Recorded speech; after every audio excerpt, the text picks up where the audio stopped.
ವಯನಾಡ್ನಲ್ಲಿ ಬದುಕು ಕಟ್ಟಿಕೊಳ್ಳಿಕ್ಕೆ ಹೋಗಿದ್ದಂತಹ ಕನ್ನಡಿಗರು ಕೂಡ ದುರಂತ ಸಾವಿಗೆ ಈಡಾಗಿದ್ದಾರೆ. ಆ ಬಗ್ಗೆ ಕೂಡ ಈಗ ಒಂದೊಂದೇ ಅಧಿಕೃತ ವರದಿಗಳು ಹೊರಕ್ಕೆ ಬರ್ತಾ ಇದೆ.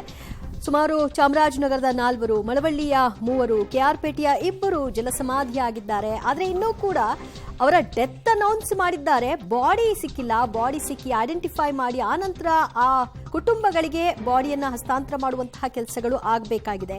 ಕನ್ನಡಿಗರ ಸಾವಿನ ಸಂಖ್ಯೆ ಇನ್ನಷ್ಟು ಏರಬಹುದಾದ ಸಾಧ್ಯತೆಯೂ ಕೂಡ ಇದೆ. ಬಹಳಷ್ಟು ಜನ ಅಲ್ಲಿ ತಮ್ಮ ಬದುಕನ್ನ ಕಟ್ಕೊಳ್ಳೋ ಸಲುವಾಗಿ ಹೋಗಿ ಹೊಟ್ಟೆಪಾಡಿಗೆ ಏನೋ ಮಾಡ್ತಾ ಇದ್ರು. ಆದರೆ ಈ ರೀತಿ ಆಗುತ್ತೆ ಅಂತ ಕನಸು ಮನಸ್ಸಲ್ಲೂ ಕೂಡ ಅಂದುಕೊಂಡಿರಲಿಲ್ಲ. ಘಟನೆ ನಡೆದು ಹೋಗ್ಬಿಟ್ಟಿದೆ. ಆ ಬಗ್ಗೆ ಒಂದು ವರದಿ ಇದೆ, ನೋಡ್ಕೊಂಡು ಬರೋಣ. ನೂರಾರು ಕೂಲಿ ಕಾರ್ಮಿಕರು ನಾಪತ್ತೆ. ಹೌದು, ದೇವರ ನಾಡು ಹಸಿರ ಸಿರಿಯ ವಯನಾಡಿನಲ್ಲಿ ಭೂಕುಸಿತವಾಗಿ 2 ದಿನವಾಗಿದೆ. ನೂರಾರು ಮಂದಿ ನಾಪತ್ತೆಯಾಗಿದ್ದಾರೆ. ಈಗ ಒಬ್ಬೊಬ್ಬರ ಶವಗಳು ಪತ್ತೆಯಾಗುತ್ತಿವೆ. ನದಿ ಪೊದೆಗಳಲ್ಲಿ ಶವಗಳನ್ನು ಹೊರತೆಗೆಯಲಾಗುತ್ತಿದೆ. ಇದರಲ್ಲಿ ಈಗ 9 ಕನ್ನಡಿಗರ ಶವವೂ ಸಿಕ್ಕಿದೆ. ಚಾಮರಾಜನಗರದ 4, ಮಳವಳ್ಳಿಯ 3, ಕೆಆರ್ಪೇಟೆಯ 2 ಸಾವು. ಕೂಲಿ ಮಾಡಿ ಬದುಕು ಕಟ್ಟಿಕೊಳ್ಳಲು ಕರ್ನಾಟಕದಿಂದ ಕೇರಳಕ್ಕೆ ಹೋಗಿದ್ದವರ ಬದುಕೆ ದುರಂತ ಅಂತ್ಯವಾಗಿದೆ. ಚೂರಲ್ಮಲದಲ್ಲಿ ಮೃತಪಟ್ಟ ಚಾಮರಾಜನಗರ ಮೂಲದ ರತ್ನಮ್ಮ ರಾಜೇಂದ್ರ ದಂಪತಿ ಕೂಲಿ ಹಣದಲ್ಲಿ ಉಳಿತಾಯ ಮಾಡಿ ಸ್ವಂತ ಮನೆ ಕಟ್ಟಿಸಿದ್ರು. 6 ತಿಂಗಳ ಹಿಂದೆ ಸಂಬಂಧಿಕರನ್ನ ಕರೆಸಿ ಗೃಹ ಪ್ರವೇಶ ಕೂಡ ಮಾಡಿದ್ರು. ಈಗ ತಮ್ಮ ಕನಸಿನ ಮನೆಯ ಜೊತೆಯೇ 2 ಕೂಡ ಜಲಸಮಾಧಿಯಾಗಿದ್ದಾರೆ. ಚಾಮರಾಜನಗರದ ಇರಸವಾಡಿ ಗ್ರಾಮದಲ್ಲಿ ರತ್ನಮ್ಮ ಕುಟುಂಬಸ್ಥರ ಆಕ್ರಂದನ ಮುಗಿಲು ಮುಟ್ಟಿದೆ. ರತ್ನಮ್ಮ ತಾಯಿ ಮಗಳನ್ನ ನೆನೆದು ಗೋಳಾಡಿದ್ದಾರೆ. ನಮ್ಮ ಮಗಳ ಮನೆ ಸಂಪೂರ್ಣ ಕೊಚ್ಚಿ ಹೋಗಿದೆ. ನಾವು ಸೋಮವಾರ ಸಂಜೆ ಚೂರಲ್ಮಲದಿಂದ ಚಾಮರಾಜನಗರಕ್ಕೆ ಬಂದ್ವಿ. ಅಕಸ್ಮಾತ್ ನಾವು ಅಲ್ಲೇ ಇದ್ದಿದ್ರೆ ನಾವು ಕೂಡ ಸತ್ತೋಗ್ತಿದ್ವಿ ಅಂತ ರತ್ನಮ್ಮ ಅವರ ನಾದಿನಿ ಜ್ಯೋತಿಯವರು ಪಬ್ಲಿಕ್ ಟಿವಿ ಬಳಿ ತಮ್ಮ ನೋವನ್ನ ತೋಡಿಕೊಂಡಿದ್ದಾರೆ.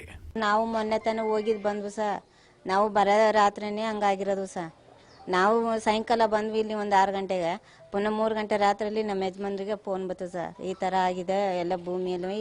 ಫಸ್ಟು ನಿಮ್ಮ ಅಕ್ಕದಿರಿಗೆ ಫೋನ್ ಮಾಡಿ ವಿಚಾರಿಸಿ ಎಲ್ಲಿದ್ದಾರೋ ಏನು ಅಂತ. ಅಲ್ಲಿಂದ ಆ ಕಡೆಯಿಂದ ಫೋನ್ ಬತ್ತು ಸರ್. ನಾವು 7 ದಿನ ಇದ್ವು ಸರ್. ಶನಿವಾರ ಹೋಗಿದ್ವು. ಅಂದರೆ ಆ ಕಡೆ ಬಿಡ್ತಾನೂ ಇಲ್ವಂತೆ. ಅವ್ರಿಗೆ ಎಲ್ಲ ಅಲ್ಲೇ ಗೊತ್ತು ಸರ್, ಎಲ್ಲರೂ ಪರಿಚಯದವ್ರು ಅವ್ರೆ. ಅಂದರೆ ಆ ಕಡೆ ಒಳಗಡೆ ಬಿಟ್ರೆ ಏನು ಎತ್ತಲೆ ಅಂತ ವಿಚಾರಿಸ್ಬೋದು. ಆ ಕಡೆ ಬಿಡ್ತಾನೆ ಇಲ್ವಂತೆ ಸರ್ ಅವ್ರನ್ನ. ಅವ್ರ ವಿಚಾರನೇ ಇಲ್ಲ ಸರ್. ಅವರು ಗೊತ್ತಿರೋರಿಗೆಲ್ಲ ಫೋನ್ ಮಾಡಿ ತಿಳಿಸಿದ್ವು. ಯಾರು ಈ ಕಡೆ ಬಂದಿಲ್ಲ ಅಂತಾರೆ. ಒಂದು 4-5 ಮೂಲೆಯಲ್ಲಿ ಎಲ್ಲವೂ ಒಂದಿಷ್ಟು ಜನ ಕುಣಿಸಿದಾರಂತೆ ಸರ್. ಅಂದರೂ ಆ ಕಡೆ ಎಲ್ಲೂ ಇಲ್ಲ ಅಂತ ಅವ್ರೆ. ಆಮೇಲೆ ಬಾಡಿಗಳೆಲ್ಲ ಆಸ್ಪತ್ರೆಯಲ್ಲಿ ತಗೊಂಬಂದಾರೆ. ಒಂದು ಸ್ವಲ್ಪ ಡ್ಯಾಮೇಜ್ ಆಗಿರೋರ್ನೆಲ್ಲ ಕರ್ಕೊಂಬಂದಾರೆ. ಅಲ್ಲೆಲ್ಲ ಹೋಗಿ ನೆನ್ನೆ ನೋಡಿದ್ರಂತೆ ಸರ್, ಎಲ್ಲೂ ಕಾಣ್ತಿಲ್ವಂತ. ಅಂದರೆ ಇನ್ನೂ ಅವ್ರ ಅಡ್ರೆಸ್ಸೇ ಇಲ್ಲ. ಗಂಡ ಇಡ್ತೀರಿ ಇಬ್ಬರದು ಹೊರಗೆ ಹೊಂಟೋಗರ ಕಸ ಆತ. 2 ಹೊಂಟೋಗರ ಕಸ. ನಾನು ಹೋಗಿ 8 ತಿಂಗಳು ಬಂದ್ಬಿಟ್ಟು ಈಗ 15 ದಿವಸ ಆಯ್ತು. 25 ವರ್ಷ ಆಯ್ತು. 4 ತಿಂಗಳಾಯ್ತು ಕಟ್ಟಿ. ಅಳಿನ ಒದ್ದಿ ಬೆಳೆದ ಕಡೂರು ಎಸ್ಟೇಟು ನಳಿನದು ಚೂರ್ಣ ಮರ ನನ್ನ ಮಗಳದೋನಿ. ಅಜ್ಜಿ ಜೊತೆ ಮೃತಪಟ್ಟ ಮೊಮ್ಮಗ. ಕೆಆರ್ಪೇಟೆ ಕುಟುಂಬಸ್ಥರು ಕಣ್ಣೀರು. ಇನ್ನು ಕೆಆರ್ಪೇಟೆಯ ಮಂಡಕ್ಕೈನಲ್ಲಿ ಒಂದೇ ಕುಟುಂಬದ 5 ನಾಪತ್ತೆಯಾಗಿದ್ರು. ಅನಿಲ್, ದೇವರಾಜು, ಝಾನ್ಸಿ ಗಾಯಗೊಂಡಿದ್ರೆ ನಾಪತ್ತೆಯಾಗಿದ್ದ ಲೀಲಾವತಿ 2.5 ವರ್ಷದ ಮಗು ನಿಹಾಲ್ ಇವತ್ತು ಶವವಾಗಿ ಪತ್ತೆಯಾಗಿದ್ದಾರೆ. ಗಿಡಗಂಟಿಗಳ ಮಧ್ಯೆ ಮಗು ನಿಹಾಲ್ ಮೃತದೇಹ ಸಿಕ್ಕಿದೆ.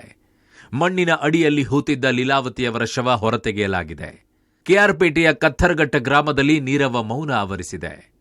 ಲೀಲಾವತಿ ಮಗಳು ಮಂಜುಳಾ ದುರಂತದ ಬಗ್ಗೆ ನೆನೆದು ಬಿಕ್ಕಿ ಬಿಕ್ಕಿ ಅತ್ತಿದ್ದಾರೆ. ಗುಡ್ಡ ಬೀಳ್ತಿದೆ. ಗುಡ್ಡ ಕುಸಿತ ಆಗೋ ಒಂದ್ ಸ್ವಲ್ಪ ಅವ್ರಿಗೆ ಗೊತ್ತಾಗುತ್ತಲ್ಲ, ಸೌಂಡ್ ಎಲ್ಲ ಆಗ್ತಲ್ಲ, ಮಳೆ ಬರ್ತಿತ್ತಲ್ಲ, ಅವಾಗ ನಮ್ಮ ಅತ್ತೆ ನಮ್ಮ ಮಾವ ಎಚ್ಚರ ಆಗಿದ್ದಾರೆ. ಬತ್ತು ನೀರ್ ಬಂದ್ಬಿಡ್ತು, ಎತ್ಕೊಳ್ಳಿ ಅನ್ನೋಷ್ಟ್ರೊಳಗಡೆ ಫುಲ್ ಎಲ್ಲ ಹೊರಟೋಗಿದ್ದಾರೆ. ಪಾಪನ್ನ ಎಳ್ಕೊಳಕ್ ಹೋಗಿ ಮನೆ ಗೋಡೆ ಬಿದ್ದೋಗಿರೋದ್ರಿಂದ ನಾನು ಐದನ್ ಮೇಲೆ ಮತ್ತೆ ಪಾಪ ಮೇಲೆ ಅವಳ್ದು ಕೈಯೆಲ್ಲ ಕಿತ್ತೋಗಿದೆ. ಪಾಪನ ಕೈ ಹಿಡ್ಕೊಂಡು ಎಳ್ಕೊಳಕ್ ಹೋಗೋಷ್ಟ್ರೊಳಗಡೆ ಮಣ್ಣು ಬಿದ್ದೋದಕ್ಷಣ ಇನ್ನ ನಮ್ಮ ಮಾವರು ಇವಳನ್ನ ಜಾನ್ಸಿನ ಎಳ್ಕೊಬಿಟ್ಟಿದ್ದಾರೆ. ತಾತಜ್ಜಿ ಅಲ್ಲೇ ಇದ್ರು ಸರ್. ಮದ್ವೆ ಆಗಿ 3 ವರ್ಷ ಆಗಿತ್ತು. ಈಗ ನನ್ನ ತಮ್ಮ ಅದು ಯುರೋಪ್ಗೆ ಹೋಗಿ 2 ವರ್ಷ ಆಗಿತ್ತು. ಯುರೋಪಿಂದ ಬಂದ ಸರ್. ಗಂಡ ಹೆಂಡತಿ ಮಕ್ಕಳು ಚೆನ್ನಾಗಿರ್ಲಿ ಅಂತ ಕಳ್ಸಿದ್ವಿ. ವಿಧಿ ನಮ್ಗೆ ಈ ತರ ಕೊಟ್ಬಿಡ್ತು ಸರ್. ನನ್ನ ತಮ್ಮನ ಮಗು, ನಮ್ಮ ಅಮ್ಮನ ನಾನು ನೋಡ್ಬೇಕು. ಹೆಂಗಾರ ಇಲ್ಲಿಗೆ ಕಳಿಸಿ ಸರ್. ಹೌದು ಸರ್. ಒಂದೇ ಕುಟುಂಬದ 11 ಮಂದಿ ಕಣ್ಮರೆ. ಭೀಕರತೆಯನ್ನ ಬಿಚ್ಚಿಟ್ಟ ಕೇರಳ ಮೂಲದ ಕನ್ನಡಿಗ. ಚಾಮರಾಜನಗರ, ಕೆಆರ್ಪೇಟೆ ಮಾತ್ರವಲ್ಲದೆ ಮಳವಳ್ಳಿಯ ಸಾವಿತ್ರಿ, ಮೊಮ್ಮಗ ಅಚ್ಚು ಹಾಗೂ ಮಗ ಶ್ರೀಕುಟ್ಟಿ ಕೂಡ ಮೃತಪಟ್ಟಿದ್ದಾರೆ. ಇನ್ನು ಕೇರಳದಲ್ಲಿ ವಾಸವಿದ್ದ ಕರ್ನಾಟಕ ಮೂಲದ ರವಿ ಕುಟುಂಬದ ಕಣ್ಣೀರ ಕಥೆಯಂತೂ ಹೇಳೋಕ್ಕೂ ಸಾಧ್ಯವಿಲ್ಲ. ಚೂರಲ್ಮಲದ ಎತ್ತರದ ಪ್ರದೇಶದಲ್ಲಿ ವಾಸವಿದ್ದ ರವಿ ಕುಟುಂಬದ 11 ಮಂದಿಯನ್ನ ಕಳೆದುಕೊಂಡಿದ್ದಾರೆ. ಶವಗಳನ್ನು ಹುಡುಕಲು ಸಾಧ್ಯವಾಗದೆ ಕಣ್ಣೀರು ಹಾಕ್ತಾ ಇದ್ದಾರೆ. ಕೊಚ್ಚಿ ಹೋಗಿರುವ ಚಿಕ್ಕ ಚಿಕ್ಕ ಮಕ್ಕಳು ಬೇಲಿಯಲ್ಲಿ ಸಿಲುಕಿದ್ದಾರೆ. ಹುಡುಕಿ ಕೊಡಿ ಅಂತ ಕನ್ನಡಿಗ ರವಿ ಕಣ್ಣೀರಿಟ್ಟಿದ್ದಾರೆ. ಹುಡುಕಕ್ಕಂತೂ ಆಗೋದಿಲ್ಲ, ನೀರಲ್ಲಿ ಇಳಿಯೋಕ್ಕೂ ಆಗೋದಿಲ್ಲ, ಯಾರು ಇಳಿಯೋಕ್ಕೂ ಆಗೋದಿಲ್ಲ. ಅವ್ರನ್ನ ಹುಡುಕ್ಬೇಕಂದ್ರೆ 90 ಕಿಲೋಮೀಟರ್ ದೂರ ಹೋಗಿ ಹುಡುಕಬೇಕು. ಅವರು ಇಲ್ವೋ 30-40 ಶವಗಳು ಸಿಕ್ಕವೆ ಅಂತ ಹೇಳವ್ರೆ. ಅಲ್ಲಿ ಫ್ಯಾಮಿಲಿ ಅಂದ್ರೆ ನಮ್ಮ ನಾದ್ನಿದು ಕೊಟ್ಟಿದ್ವಲ್ಲ, ಆ ಕುಟುಂಬದಲ್ಲಿ ಇರೋರು ಇವಾಗ ಹೋಗಿರೋರು ಎಲ್ಲರೂ. ನಮ್ಮ ದೊಡ್ಡಪ್ಪನ ಮಗಳು, ನಮ್ಮ ಭಾವ, ಇವರಿಬ್ಬರು ಮತ್ತೆ ಆಶ್ರಮದಲ್ಲಿ ರಾತ್ರಿ ಕರ್ಕೊಂಡು ಹೋಗೋರು. 90 ಆಗಿತ್ತು. ಅದು ಅನುಭವ ನಮಗೈತೆ. ಆ ಹೆದರಿಕೆಯಿಂದ ಮೊದಲೇನೆ ಇಲ್ಲಿ ಜನಗಳನ್ನೆಲ್ಲ ಬೇರೆ ಕಡೆಗೆ ಶಿಫ್ಟ್ ಮಾಡಿದ್ರು. ಒಟ್ನಲ್ಲಿ ವಯನಾಡು ಭೀಕರತೆಗೆ ಸಾಕ್ಷಿಯಾಗಿದೆ. ಕನ್ನಡಿಗರ ಸಾವಿನ ಸಂಖ್ಯೆ ಇನ್ನಷ್ಟು ಏರಿಕೆಯಾಗುವ ಸಾಧ್ಯತೆಗಳಿವೆ. KP Nagaraj, Public TV, Wayanad.